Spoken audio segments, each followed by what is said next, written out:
Welcome to Canada's podcast. Hi everyone and welcome to Canada's podcast. I'm Phil Bliss, founder and host of Canada's podcast, and today we've got a really new initiative called the Pivot Project. We're going to meet Drior Etcion, Associate Professor at McGill University's Desautels School of Management, and the main driver of the Pivot Project initiative, a social digital project that brings entrepreneurs from across the country to drive new initiatives on their own and with others to create a better, more sustainable workplace. Leading business leaders and policymakers have traditionally led the case to pivot and integrate sustainability across business practices. These conversations have usually targeted large corporations and neglect small and mid-sized enterprises in many countries, including Canada. At least that's according to the organizers of the Montreal-based Pivot Project. In conjunction with McGill University and the National Film Board of Canada, Pivot shares stories of Canadian entrepreneurs across the country that are embracing sustainable practices. And Canada's podcast is joining that. Small to medium businesses, as we all know, account for closely 90% of Canada's total private labor force and employ almost 11 million people. Global sustainability action plans will need to include all businesses in industries, regardless of size. Pivot is helping those companies find success while sharing their stories. Entrepreneurs can now pivot and help reduce the country's environmental footprint. Drior Etcion is the leader of this initiative. The goals of the Pivot Project include helping the public understand the need for entrepreneurs' engagement in climate action, to gain insights on the potential of small to medium companies' collective business impact, and empower other small and large businesses to adopt more sustainable business practices. Over the following months, the Pivot Project will feature Canada's podcast and will focus on telling the stories of the entrepreneurs in all major sectors, food, agri, manufacturing, etc., and the impact that is being generated by some of these companies and entrepreneurs across those industries. So stay tuned as we bring you the Pivot Project entrepreneurs that are pivoting to sustainability. So, Drior, welcome to Canada's podcast. And I'm really interested in the Pivot Project. But before we get into it, why don't you're much more knowledgeable. I've read some stuff on it, but let everyone know, what is the Pivot Project? You know, how did it arrive? What's its objectives? You know, let's kind of cover that first. Well, so first of all, thanks for having me. The Pivot Project is a project with a few partners. The main partners are McGill University, where I work, and the National Film Board of Canada. And our goal with the project is to really create a community and connection with a group of constituents that haven't, I think, been as active in the climate discourse, the climate debate, climate issues as we would like, and that's small and medium businesses. And I'm sure all your listeners know that there's more than 1 million small and medium enterprises in Canada, employ millions of people all across the country in urban centers and rural areas and so on and so forth. But for some reason, well, there are quite a few reasons, but it's hard for the government or for the public to engage and for SMEs to really take an active role in climate issues and to take climate action. And that's kind of the main objective that we have here, is to try to bring in this population, which, of course, there are many people who are doing quite tremendous things, as you can see on the Pivot platform, but still, out of these million companies, not everybody is as engaged as they might be. And our idea is to just make people more aware, communicate a bit more clearly about the opportunities, about the motivations that different SMEs have, and to really build a community where people help each other to take climate action. And, you know, I know the project's funded by McGill as the Sustainability Systems Initiative. But, I mean, it's a national project. I also know that. So maybe you can give us a kind of quick kind of landscape of it in terms of some of the businesses across the country, you know, coast to coast, which is what our viewer base is basically.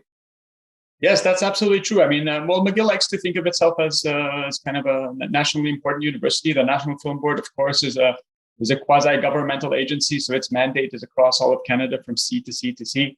So when we originated the project, it was clear to us that we would want to have people from all kinds of communities, from all the provinces and territories, in both languages at least, and hopefully in the future some First Nations contributors as well.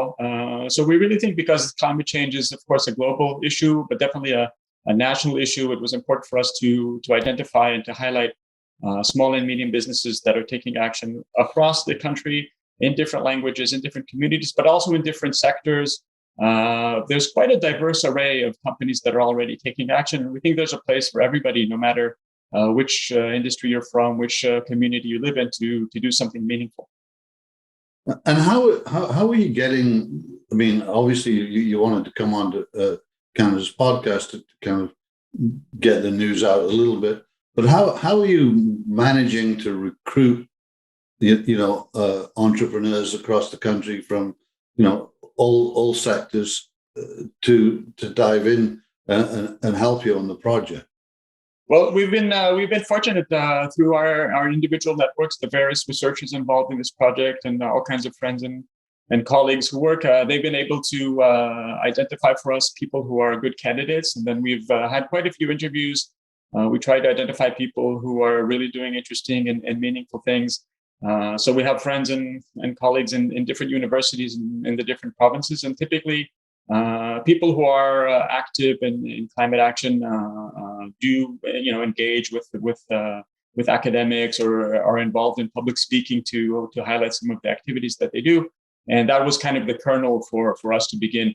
But it's interesting, and I think that's part of the idea of actually the Pivot project, is that this community expands and builds, and one contact leads to another. And what we're trying to do with the Pivot project is to really create connections between people. One of the interesting things about research on small and medium enterprises is that entrepreneurs are they're basically, to be honest, they don't listen to many people. They don't listen to academics. They don't have time to follow the nuances of government policy. And the research is very clear that if entrepreneurs listen to anybody, they listen to other entrepreneurs.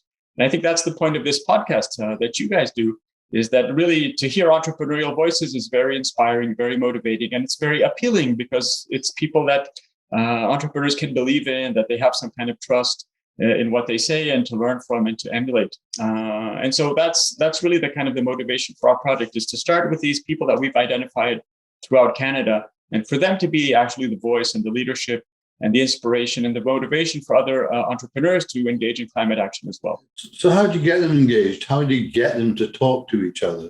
I mean, in the project. Well, in this project, I'm sure you can imagine, to get awareness in today's social media landscape is quite difficult. There's a lot of competition, not a lot of time. People are always being pulled in all kinds of different directions. So the first iteration of the platform was really just to start getting stories out, to make a few people aware of what's going on. But it was clear that we wouldn't really be able to. This isn't the finish line for us. The current platform is basically a storytelling platform, but it's kind of one way. We see people telling stories. There's an opportunity to comment. But the next version of the platform, which we're rolling out later this year, will have much more of a community building interface. So you'll be able to connect, to post, to share, to do all kinds of things that will really be able to build communities that are kind of more two ways, that people can consult with each other, can share experiences, can share questions, because there's a lot of questions that people have. So all of that is coming in future iteration later in this year.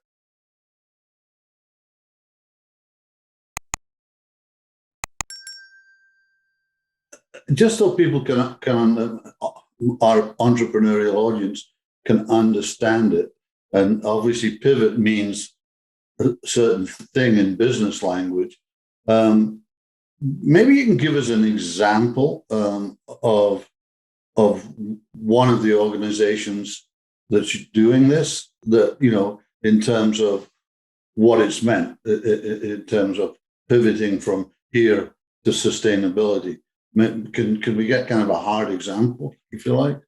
Actually, if you don't mind, I'd like to give a few examples, because I think one of the most important thing to recognize is that actually each and every business is unique. Each and every business is catering to a specific type of consumer, is in a specific region, is from a specific industry, has a different strategy in general. So one of the things that we're trying to highlight in that is that good climate action is not necessarily a cookie cutter idea. Sometimes we see all kinds of posts and recommendations, 3 easy things you can do to save the environment. And I honestly don't think that that's necessarily the best approach. So the examples that we have in Pivot are actually people thinking about this sometimes out of the box, trying to really adapt and shape their climate action to their actual strategy. So I'll give you a few examples. Here in Montreal, we have Nathalie Volant. She's a real estate developer. And she is very much into reusing all kinds of materials, whether it's asphalt, whether it's all kinds of construction materials that are normally discarded. She thinks there's beauty in there. She thinks there's much lower cost that can be obtained. And she's very passionate about really rethinking all of the materials that go into her projects. And of course, the less virgin material that you use, the higher the climate impact that you have. There's a plastics manufacturer in Ontario who's part of Pivot, and he discovered something really interesting, that he loads big trucks, and they have these docking stations, and the doors would stay open after the truck departed because people were busy running from one thing to another. These big docking doors that can fill an 18-wheeler. And as we know, in winter, you're getting a lot of cold air coming into the plant when that happens. So he did something pretty straightforward. It was kind of a calculation that he did. That to reduce his heating costs, if he would just install sensors that automatically shut the door as soon as the truck backs away, that would have an amazing return on investment. And I think he recouped the cost in 4 months. It's like some incredible number. It was remarkable, the savings, the energy savings in that regard. So we have a manufacturer in British Columbia who discovered that people were coming into work, into the office, driving long distances just to get their days posting and assignments and equipment in order to go to the whatever site that they had to do their building work at. And they decided to design or develop, or I can't remember if they developed their own or got a simple app to help schedule people's work much more efficiently. So most days now, people don't go into the office at all. They figure out how to get where they need to go and the equipment they need straight to the job site. And so that saves people time, it saves people gasoline. It saves, unnecessary emissions. And so just to give, those are 3 examples that come to my mind right away, but you'll notice that they're all different. They're all related to kind of the unique ideas that each of the entrepreneurs have. And none of them are actually super, rocket science. They're not that difficult. But there was some thing that motivated these people, these entrepreneurs to pursue and to implement these types of solutions. Now, I mean, obviously, McGill's there, National Film Board is there. I mean, and you've been talking to other universities, but is there any thoughts of, taking the project more officially in partnerships with not just higher education, but I mean, I'm thinking of policymakers both at the federal and at the provincial level. In terms of some of these results and policies that might encourage these things on a broader scale. That's to me the obvious sort of progression from the evidence that you're collecting, I would imagine. Well, I definitely think policy can always be improved and tweaked and so on and so forth. I think that's, I mentioned earlier in the conversation that SMEs are a challenge to bring into the climate action front. And I think one of the reasons is that government regulation is tricky. If you're like a big public corporation, there's all kinds of levers and all kinds of incentives and carrots and sticks that the government could apply in terms of reporting and accounting and regulations and bureaucracies. Those become much more difficult if you're talking about 2 and 3 and 10 and 20 person outfits. from very diverse parts of the country in different industries. So I think government regulation is often a little bit blunt, not necessarily appreciated. Also, a lot of entrepreneurs don't like the shackles of government regulation, don't like red tape, and justifiably so. So actually, our approach is different. What we think is really the motivator for human behavior is not necessarily the government. Not necessarily many people appreciate government telling them what to do or how to do it. What we think is the opposite is that actually, I think Canadians and probably people all around the world want to do the right thing. They want to be on the right side of history. And our approach is more about just showing that this is possible, showing that other entrepreneurs are doing this in a positive way. And we think that that's actually how change happens. If you think a lot of things that have evolved in the world, and as we kind of get more enlightened and more knowledgeable about how to have a good and just society, anything from relationships and marriage rights and recycling and all of these things actually didn't really happen as a result of government regulation, but norms, expectations, sense of what is right. These things evolve over time, and people see, oh, my friend is taking out the recycling, my friend is composting, my friend, my neighbor has done this or that. And you suddenly say, oh, I can do that. And if they're doing it, then maybe it actually makes sense. And so that's really the idea behind the Pivot project, is to kind of shed a light onto this type of activity and show that it's possible, it's doable, it's motivating, it's inspiring. But it doesn't really require that much government intervention. Okay. So, how are you getting people involved? I mean, I know you said you were kind of using universities and colleges and stuff like that, but are you doing any more direct recruiting of people across the country? Yes, so as I said, our main partner, which with whom we launched the project, is the National Film Board. But we're also engaged with two of the, I think, leading small and medium business climate conscious NGOs in Canada. One of them is called Green Economy Canada. They have their main offices in Ontario, but they have branches elsewhere in Canada. And here in Quebec, we have an organization called Quebec Net Positif.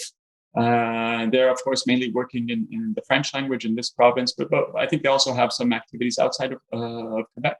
And these are actually entities that do already have connections and activities and educational efforts, and they're involved with regulators. And so they're doing all kinds of things around small and medium enterprises throughout Canada. And they are our partners in this project as well. We support them, they support us. They, of course, have quite well-established networks that are increasingly aware of Pivot. So, is there a long-term objective in terms of reduction that this activity will, is there a number, or is that just too hard? We don't have to have a number, but I tend to be like that. No, you're absolutely right. Our North Star, our kind of stretch goal, is to have up to 1 million unique visitors aware of this platform within the next 5 years. What we think we are learning a lot. I'm a researcher at heart, so I'm learning a lot about how these ideas are trickling through, what inspires people. There's all kinds of research that's happening in the background, not necessarily front and center, but we're tracking and learning how the stories move through the social media landscape. We're learning what inspires people, which stories resonate more, what type of language is useful. So these are all things that we're studying behind the scenes as people navigate through the Pivot website. And we want to learn more and more. But eventually, what we think is that this community, hopefully our goal is that this will be a standalone community that will, just because of people's interest and SMEs engagement with this topic and coming to the website and sharing stories and experiences, will actually become a standalone project that won't necessarily be run directly out of McGill anymore. So our long-term goal is to actually spin this off, if I can use some kind of corporate speak, to spin this off into an independent entity that will run it for a nonprofit purpose as a climate action hub for all Canadians. That's great. So obviously, this is going to be kind of up on our channels basically, and you're going to have a lot of entrepreneurs looking at and listening. How can, if they want to get involved, how can they do that?